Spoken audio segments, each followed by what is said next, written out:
ನಾವು ಈ ದಿನ 10ನೇ ತರಗತಿಯ ಮೊದಲನೇ ಪದ್ಯವಾದಂತಹ ಸಂಕಲ್ಪ ಗೀತೆ ಪದ್ಯದ ಬಗ್ಗೆ ತಿಳ್ಕೊಳ್ಳೋಣ. ಈ ಪದ್ಯವನ್ನು ಬರೆದಿರ್ತಕ್ಕಂಥವರು ಆಧುನಿಕ ಕವಿಗಳಾದಂತಹ GS ಶಿವರುದ್ರಪ್ಪನವರು. ಈಗ ಕವಿ ಪರಿಚಯ ತಿಳ್ಕೊಳ್ಳೋಣ. GS ಶಿವರುದ್ರಪ್ಪ ಎಂದೇ ಪ್ರಖ್ಯಾತರಾಗಿರ್ತಕ್ಕಂತಹ ಇವರ ಮೂಲ ಹೆಸರು ಗುಗ್ಗರಿ ಶಾಂತವೀರಪ್ಪ ಶಿವರುದ್ರಪ್ಪ ಅಂತೇಳಿ. ಇವರು 1926ರಲ್ಲಿ ಶಿವಮೊಗ್ಗ ಜಿಲ್ಲೆಯ ಶಿಕಾರಿಪುರದಲ್ಲಿ ಜನಿಸ್ತಾರೆ. ಇವರ ಪ್ರಮುಖ ಕೃತಿಗಳು ಯಾವುದಪ್ಪ ಅಂತ ಹೇಳಿದರೆ ಸಾಮಗಾನ, ಚಲುವು ಒಲವು, ದೇವಶಿಲ್ಪಿ, ದೀಪದ ಹೆಜ್ಜೆ, ಅನಾವರಣ ಇತ್ಯಾದಿಗಳು ಇವರ ಪ್ರಮುಖ ಕೃತಿಗಳಾಗಿದೆ. ಇವರಿಗೆ ಬಂದಿರತಕ್ಕಂತಹ ಪ್ರಶಸ್ತಿಗಳು ಯಾವುದಪ್ಪ ಅಂತ ಹೇಳಿದರೆ ಇವರ ಕಾವ್ಯಾರ್ಥ ಚಿಂತನ ಕೃತಿಗೆ ಕೇಂದ್ರ ಸಾಹಿತ್ಯ ಅಕಾಡೆಮಿ ಬಂದಿರೋದನ್ನು ನಾವು ಗಮನಿಸ್ಬೋದು. ಮತ್ತು ಹಂಪಿ ಕನ್ನಡ ವಿಶ್ವವಿದ್ಯಾಲಯದಿಂದ ಇವರಿಗೆ ನಾಡೋಜ ಪುರಸ್ಕಾರವೂ ಸಹ ಸಂದಿದೆ. ಮತ್ತು ಕರ್ನಾಟಕ ಸರ್ಕಾರದಿಂದ ರಾಷ್ಟ್ರಕವಿ ಎಂಬ ಅಭಿಧಾನಕ್ಕೂ ಸಹ ಇವರು ಭಾಜನರಾಗಿರೋದನ್ನು ನಾವು ಗಮನಿಸ್ಬೋದು. ಅಲ್ಲದೆ ಇವರು 1992ರಲ್ಲಿ ದಾವಣಗೆರೆಯಲ್ಲಿ ನಡೆದಂತಹ 61ನೇ ಅಖಿಲ ಭಾರತ ಕನ್ನಡ ಸಾಹಿತ್ಯ ಸಮ್ಮೇಳನದ ಅಧ್ಯಕ್ಷತೆಯನ್ನು ಸಹ ಇವರು ವಹಿಸಿರ್ತಾರೆ. ಇನ್ನು ನಿಮಗಿಟ್ಟಿರ್ತಕ್ಕಂತಹ ಈ ಸಂಕಲ್ಪ ಗೀತೆ ಪದ್ಯವನ್ನು ಇವರು ಬರೆದಿರ್ತಕ್ಕಂತಹ ಎದೆ ತುಂಬಿ ಹಾಡಿದೆನು ಎಂಬ ಕವನ ಸಂಕಲನದಿಂದ ಆಯ್ಕೆಯನ್ನು ಮಾಡಿಕೊಳ್ಳಲಾಗಿದೆ. ಈಗ ಪದ್ಯವನ್ನು ನೋಡ್ತಾ ಹೋಗೋಣ. ಸಂಕಲ್ಪ ಗೀತೆ ಹೆಸರೇ ಹೇಳುವಂತೆ ಸಂಕಲ್ಪ ಅಂತ ಹೇಳಿದ್ರೆ ಏನಪ್ಪ ಅಂದರೆ ಒಂದು ದೃಢ ನಿರ್ಧಾರವನ್ನು ಹೊಂದಿರತಕ್ಕಂಥದ್ದು, ಒಂದು ಗುರಿಯನ್ನು ಹೊಂದಿರತಕ್ಕಂಥದ್ದು. ಯಾವುದೇ ಒಬ್ಬ ವ್ಯಕ್ತಿ ತನ್ನ ಜೀವನದಲ್ಲಿ ಏನಾದರೂ ಸಾಧಿಸಬೇಕು ಅಂತ ಹೇಳಿದ್ರೆ ತನ್ನದೇ ಆದ ಒಂದು ಉದ್ದೇಶವನ್ನು, ಗುರಿಯನ್ನು, ಸಂಕಲ್ಪವನ್ನು ಇಟ್ಕೊಂಡಿರಬೇಕಾಗುತ್ತದೆ. ಹಾಗೆ ಇಲ್ಲಿ ಕವಿ ಏನು ಹೇಳ್ತಾ ಹೋಗ್ತಾರೆ ಅಂತ ಹೇಳಿದ್ರೆ ಹೇಗೆ ನಾವು ಒಂದು ಉದ್ದೇಶದ ಮೂಲಕ ನಮ್ಮ ಜೀವನವನ್ನು ಸಾರ್ಥಕ ಪಟ್ಕೊಳ್ಬಹುದು, ಹಾಗೆ ದೃಢ ಸಂಕಲ್ಪದಿಂದ ಸಾಗಿದಾಗ ಯಾವುದೇ ಅಸಾಧ್ಯವಾದದ್ದನ್ನು ಸಹ ನಾವು ಹೇಗೆ ಸಾಧಿಸಬಹುದು ಅನ್ನೋದನ್ನು ಹೇಳ್ತಾ ಹೋಗ್ತಾರೆ. ಹಿಂದೆ ಗುರುವಿದ್ದ, ಮುಂದೆ ಗುರಿ ಇತ್ತು, ಸಾಗುತ್ತಿತ್ತು ಧೀರರ ದಂಡು ಎಂಬ ವಾಕ್ಯ ಹಿಂದಿನ ತಲೆಮಾರಿನ ಯುವಕರಿಗಿದ್ದ ನೆಲೆಯನ್ನು ತಿಳಿಸುತ್ತದೆ. ಹೋಗಬೇಕಾದ ದಾರಿ, ತಲುಪಬೇಕಾದ ಗುರಿ ಸ್ಪಷ್ಟವಾಗಿದ್ದರೆ ಅರ್ಧ ಯಶಸ್ಸನ್ನು ಪಡೆದಂತೆ. ಯಾವುದೇ ಒಬ್ಬ ವ್ಯಕ್ತಿಗೆ ಏನಿರಬೇಕಪ್ಪ ಅಂತ ಹೇಳಿದರೆ ನಮ್ಮ ಹಿಂದೆ ಒಬ್ಬ ಗುರು ಇರಬೇಕು. ನಮ್ಮ ಸಾಧನೆಗಳಿಗೆ ಪ್ರೋತ್ಸಾಹವನ್ನು ಮಾಡ್ತಕ್ಕಂತಹ, ನಮ್ಮನ್ನು ಒಂದು ಮಾರ್ಗದರ್ಶನದಲ್ಲಿ ನಡೆಸ್ತಕ್ಕಂತಹ ಗುರು ಇರಬೇಕು. ಹಾಗೆ ಪ್ರತಿಯೊಬ್ಬ ವ್ಯಕ್ತಿಗೂ ಸಹ ಒಂದು ಗುರಿ ಇರಬೇಕು. ನಾನು ಏನು ಆಗಬೇಕು ಅಂದ್ಕೊಂಡಿದ್ದೀನಿ, ನನ್ನ ಸಮಾಜಕ್ಕೆ ಏನು ಮಾಡಬೇಕಾಗಿದೆ, ನನ್ನ ಜೀವನಕ್ಕೆ ನಾನು ಏನು ಮಾಡ್ಕೊಳ್ಬೇಕಾಗಿದೆ, ಕಷ್ಟದಲ್ಲಿರೋರಿಗೆ ನಾನು ಹೇಗೆ ಸಹಾಯ ಮಾಡಬೇಕಾಗಿದೆ, ನನ್ನ ಜೀವನದ ಉದ್ದೇಶ ಏನು, ನಾನು ಈ ಭೂಮಿಗೆ ಬಂದಿರತಕ್ಕಂಥ ಉದ್ದೇಶ ಏನು, ಹೀಗೆ ಪ್ರತಿಯೊಬ್ಬರೂ ಸಹ ತಮ್ಮ ಜೀವನದಲ್ಲಿ ಒಂದು ಉದ್ದೇಶವನ್ನು ಇಟ್ಕೊಂಡಿರಬೇಕಾಗುತ್ತದೆ.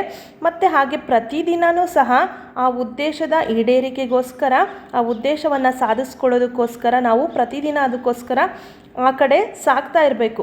ದೃಢ ಸಂಕಲ್ಪದಿಂದ ನನ್ನ ಜೀವನದಲ್ಲಿ ಈ ಉದ್ದೇಶ ಇದೆಯಪ್ಪ, ಇದನ್ನು ನಾನು ಈಡೇರಿಸ್ಕೊಳ್ಬೇಕು ಅಂತೇಳಿ ಅದರತ್ತ ಸಾಗ್ತಾ ಇರಬೇಕು.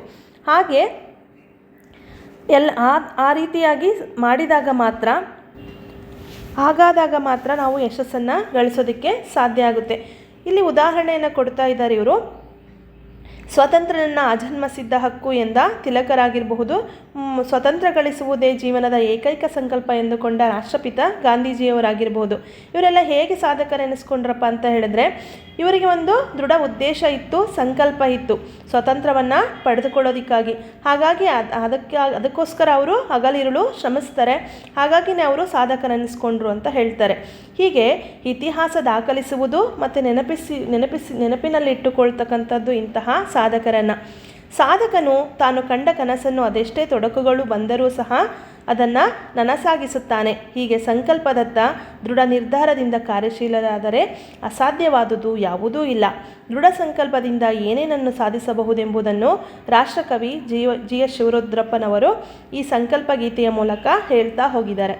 ಪದ್ಯವನ್ನು ಒಂದೊಂದಾಗಿ ಅರ್ಥ ಮಾಡ್ಕೊಳ್ತಾ ಹೋಗೋಣ. ಮೊದಲನೆಯ 4 ಸಾಲುಗಳನ್ನು ಹೇಳ್ತೀನಿ ಇವಾಗ.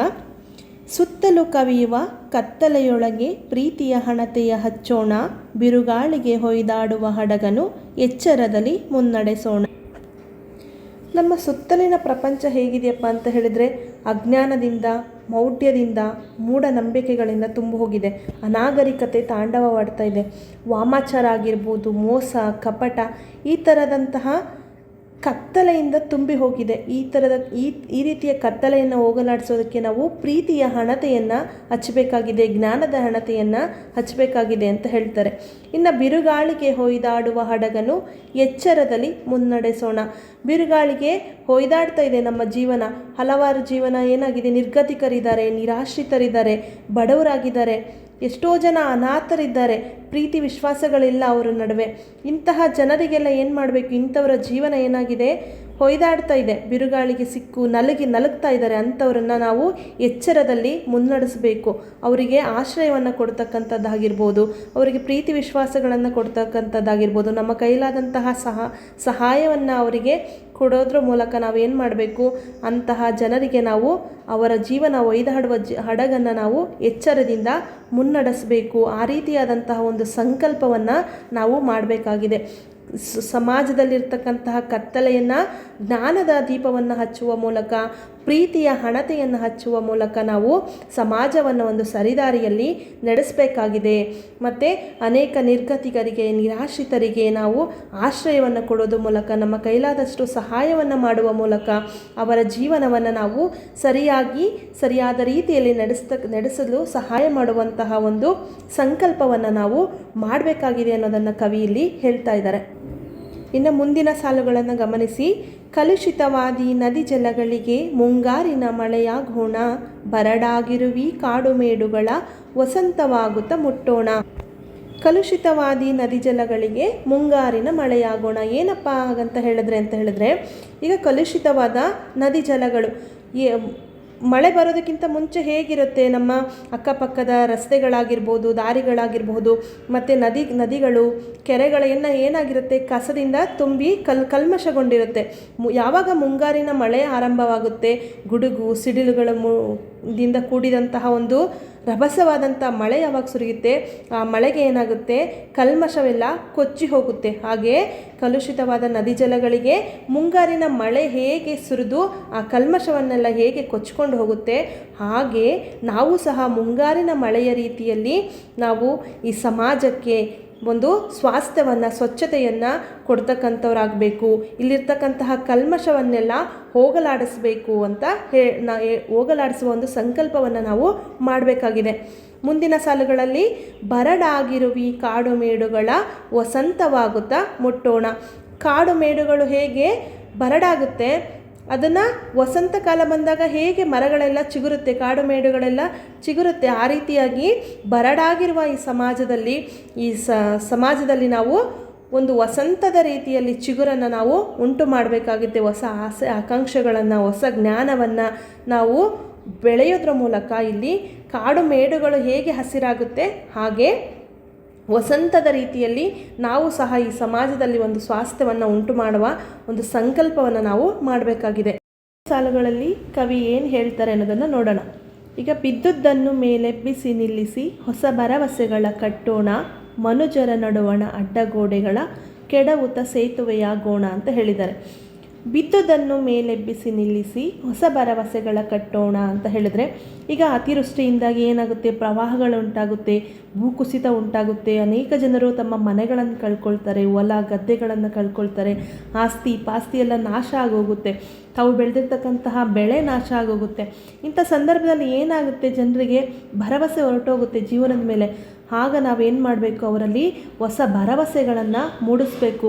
ಇಲ್ಲ, ನಿನ್ನ ಜೀವನ ಸರಿ ಹೋಗುತ್ತೆ, ನೀನು ಮತ್ತೆ ಸರಿಯಾಗ್ತೀಯ ಅಂತೇಳಿ ಅವರಲ್ಲಿ ಭರವಸೆಯನ್ನು ಉಂಟು ಮಾಡಬೇಕು. ಇನ್ನು ಕೆಲವ್ರಿಗೆ ಏನಾಗುತ್ತೆ, ಇದ್ದಕ್ಕಿದ್ದಂಗೆ ಅಪಘಾತಗಳಾಗೋಗುತ್ತೆ, ಕೈಕಾಲು ಮುರಿದೋಗುತ್ತೆ, ಜೀವನ ಕಳ್ಕೊಳ್ಬೇಕಾಗುತ್ತೆ, ಎಷ್ಟೋ ಜನರು ಅನಾಥರಾಗೋಗ್ತಾರೆ. ಇನ್ನು ಕೆಲವರು ಎಷ್ಟೇ ಓದಿದರೂ ಸಹ ಕೆಲಸ ಸಿಗದೇ ಇರಬಹುದು, ಅದರಿಂದಾಗಿಯೂ ಸಹ ಭರವಸೆಯನ್ನು ಕಳ್ಕೊಂಡಿರ್ತಾರೆ.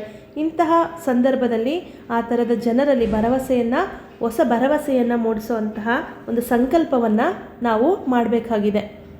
ಇನ್ನು ಮುಂದಿನ ಸಾಲಲ್ಲಿ ಏನು ಹೇಳ್ತಾರೆ, ಮನುಜರ ನಡುವಣ ಅಡ್ಡಗೋಡೆಗಳ ಕೆಡವುತ ಸೇತುವೆಯಾಗೋಣ ಅಂತ ಹೇಳಿದ್ದಾರೆ. ಮನುಷ್ಯ ಏನು ಮಾಡ್ಕೊಂಡಿದ್ದಾನೆ, ತನ್ನ ನಡುವೆ ಮೇಲು ಕೀಳು ಭೇದ ಭಾವದ ಒಂದು ಜಾತಿ ಧರ್ಮಗಳ ಗೋಡೆಯನ್ನು ಮನುಷ್ಯರು ತಾವೇ ಸೃಷ್ಟಿ ಮಾಡಿಕೊಂಡಿದ್ದಾರೆ. ಆ ಅಡ್ಡಗೋಡೆಗಳನ್ನೆಲ್ಲ ನಾವು ಕೆಡವಬೇಕು, ಮನುಷ್ಯನ ನಡುವೆ ಒಂದು ಪ್ರೀತಿ ವಿಶ್ವಾಸದ ಒಂದು ಸೇತುವೆಯನ್ನು ಕಟ್ಟತಕ್ಕಂತಹ ಸಂಕಲ್ಪವನ್ನು, ಆ ಮೂಲಕ ಒಂದು ಸ್ವಾಸ್ಥ್ಯ ಸಮಾಜವನ್ನು ನಿರ್ಮಾಣ ಮಾಡ್ತಕ್ಕಂತಹ ಯಾವುದೇ ಧರ್ಮ, ಜಾತಿ, ಯಾವುದೇ ಮೇಲು ಕೀಳು ಯಾವುದೇ ಇಲ್ಲದೆ ಇರತಕ್ಕಂತಹ ಒಂದು ಪರಿಶುದ್ಧವಾದಂತಹ ಒಂದು ಸಮಾಜವನ್ನು ನಿರ್ಮಾಣ ಮಾಡುವಂತಹ ಒಂದು ಸಂಕಲ್ಪವನ್ನು ನಾವು ಮಾಡಬೇಕು ಅಂತ ಇಲ್ಲಿ ಕವಿ ಹೇಳ್ತಾ ಇದ್ದಾರೆ. ಇನ್ನು ಮುಂದಿನ ಸಾಲಿನಲ್ಲಿ, ಮತಗಳೆಲ್ಲವೂ ಪಥಗಳು ಎನ್ನುವ ಹೊಸ ಎಚ್ಚರದೊಳು ಬದುಕೋಣ, ಭಯ ಸಂಶಯದೊಳು ಕಂದಿದ ಕಣ್ಣೊಳು ನಾಳಿನ ಕನಸನ್ನು ಬಿತ್ತೋಣ ಅಂತ ಹೇಳ್ತಿದ್ದಾರೆ. ಮತಗಳೆಲ್ಲವೂ ಪಥಗಳು ಎನ್ನುವ ಹೊಸ ಎಚ್ಚರದಳು ಬದುಕೋಣ ಅಂತ ಹೇಳಿದ್ರೆ, ನಮ್ಮ ಜಾತಿ ಧರ್ಮ ಏನಿದೆ ಇದೆಲ್ಲ ನಮ್ಮ ಶ್ರೇಯೋಭಿವೃದ್ಧಿಗೆ, ನಮ್ಮ ಯಶಸ್ಸಿಗೆ ನಾವು ಅದನ್ನು ಮಾರ್ಗಗಳಾಗಿ ಬಳಸ್ಕೊಳ್ಬೇಕಾಗಿದೆ. ನಾವು ಧರ್ಮದ ಒಂದು ಹೆಸರಿನಲ್ಲಿ ಕಲಹಗಳನ್ನು ಮಾಡಿಕೊಳ್ಬಾರ್ದು. ಆದರೆ ಅದೇ ಧರ್ಮವನ್ನು ನಾವು ನಮ್ಮ ಉದ್ದೇಶದ ಈಡೇರಿಕೆಯ ಒಂದು ಪಥಗಳನ್ನಾಗಿ, ದಾರಿಗಳನ್ನಾಗಿ ನಾವು ಅದನ್ನು ಮಾರ್ಪಡಿಸ್ಕೊಳ್ಬೇಕು. ಆ ಎಚ್ಚರದಲ್ಲಿ ನಾವು ಬದುಕಬೇಕು ಎಂಬುವ ಒಂದು ಸಂಕಲ್ಪವನ್ನು ನಾವು ಮಾಡಬೇಕಾಗಿದೆ. ನಂತರದಲ್ಲಿ, ಭಯ ಸಂಶಯದೊಳು ಕಂದಿದ ಕಣ್ಣೊಳು ನಾಳಿನ ಕನಸನ್ನು ಬಿತ್ತೋಣ ಅಂತ ಹೇಳ್ತಿದ್ದಾರೆ. ಎಷ್ಟೋ ಜನರಿಗೆ ಏನಾಗಿದೆ, ತಮ್ಮ ಜೀವನದಲ್ಲಿ ಭಯ ಇದೆ, ಸಂಶಯ ಇದೆ, ಒಂದು ಅನುಮಾನ ಇದೆ, ನಾನು ಯಶಸ್ಸನ್ನು ಗಳಿಸ್ತೀನೋ ಇಲ್ವೋ, ನಾನು ಜೀವನದಲ್ಲಿ ಮುಂದೆ ಬರ್ತೀನೋ ಇಲ್ವೋ, ನನ್ನಿಂದ ಇದು ಸಾಧ್ಯ ಆಗುತ್ತೋ ಇಲ್ವೋ ಅಂತೇಳಿ ಎಷ್ಟೋ ಜನರ ಆತಂಕದಲ್ಲಿದ್ದಾರೆ, ಭಯದಲ್ಲಿದ್ದಾರೆ. ತಮ್ಮ ಜೀವನದ ಬಗ್ಗೆ ಒಂದು ಅವರಿಗೆ ನಿಲುವು ಇಲ್ಲ, ಪ್ರತಿದಿನ ಭಯದಲ್ಲಿ ನರಳ್ತಾ ಇದ್ದಾರೆ. ನಾಳೆ ಏನಾಗುತ್ತಪ್ಪ, ಹಿಂದೆ ಏನಾಗುತ್ತಪ್ಪ ಅಂಥೇಳಿ ತಮ್ಮ ಜೀವನದಲ್ಲಿ ಒಂದು ಆಸೆಯನ್ನೇ ಅವರು ಬಿಟ್ಬಿಟ್ಟಿದ್ದಾರೆ. ತಮ್ಮ ಭವಿಷ್ಯದ ಬಗ್ಗೆ ಕನಸುಗಳನ್ನು ಕಾಣೋದನ್ನು ಬಿಟ್ಟಿದ್ದಾರೆ. ಅಂಥವರಲ್ಲಿ ನಾವು ಏನು ಮಾಡಬೇಕು, ಅಂತಹ ಜನರಲ್ಲಿ ಆ ಭಯ ಸಂಶಯಗಳನ್ನು ಹೋಗಲಾಡಿಸಿ ಅವರಿಗೆ ನಾಳಿನ ಕನಸುಗಳನ್ನು ಬಿತ್ತಬೇಕು. ಅವರಲ್ಲಿ ಒಂದು ಭರವಸೆಯನ್ನು ಮೂಡಿಸ್ತಕ್ಕಂಥ ಮಾತುಗಳನ್ನು ನಾವು ಅವರಲ್ಲಿ ಆಡಬೇಕು. ಆ ರೀತಿಯಾದಂತಹ ಒಂದು ಸಂಕಲ್ಪವನ್ನು ನಾವು ಮಾಡಬೇಕು ಅನ್ನೋದನ್ನು ಇಲ್ಲಿ ಕವಿ ಹೇಳ್ತಾ ಇದ್ದಾರೆ. ಹಾಗಾದರೆ ಇದೆಲ್ಲ ನಾವು ಸಾಧಿಸೋದಕ್ಕೆ ಸಾಧ್ಯ ಇದೆಯಾ ಅಂತ ಹೇಳಿದರೆ ಖಂಡಿತ ಸಾಧ್ಯ ಇದೆ. ಯಾವಾಗಪ್ಪ ಅಂತ ಹೇಳಿದರೆ, ನಾವು ಧನಾತ್ಮಕ ಭಾವನೆಯನ್ನು ಹೊಂದಿರಬೇಕು, ದೃಢ ಸಂಕಲ್ಪವನ್ನು ಹೊಂದಿರಬೇಕು. ಯಾವುದೇ ರೀತಿಯ ಸವಾಲುಗಳು ಎದುರಾದಾಗೂ ಸಹ ನಾವು ಏನು ಸಂಕಲ್ಪ ಮಾಡಿದ್ದೀವಿ, ನಾವು ಏನು ಅಂದ್ಕೊಂಡಿದ್ದೀವಿ, ಸಮಾಜಕ್ಕೆ ನಾವು ಏನು ಕೊಡಬೇಕು ಅಂದ್ಕೊಂಡಿದ್ದೀವಿ, ನಾವು ಹೇಗೆ ನಿರ್ಗತಿಕರಿಗೆ ಸಹಾಯ ಮಾಡಬೇಕು ಅಂದ್ಕೊಂಡಿದ್ದೀವಿ ಆಗಿರಬಹುದು, ಅಥವಾ ಕಷ್ಟದಲ್ಲಿರೋರಿಗೆ ಸಹಾಯ ಮಾಡಬೇಕು ಅಂದ್ಕೊಂಡಿದ್ದೀವಿ, ಉತ್ತಮ ಸಮಾಜದ ನಿರ್ಮಾಣ ಮಾಡಬೇಕು ಅಂದ್ಕೊಂಡಿದ್ದೀವಿ, ಒಳ್ಳೆಯ ಕಾಡು ಮೇಡನ್ನು ಬೆಳೆಸಬೇಕು ಅಂದ್ಕೊಂಡಿದ್ದೀವಿ.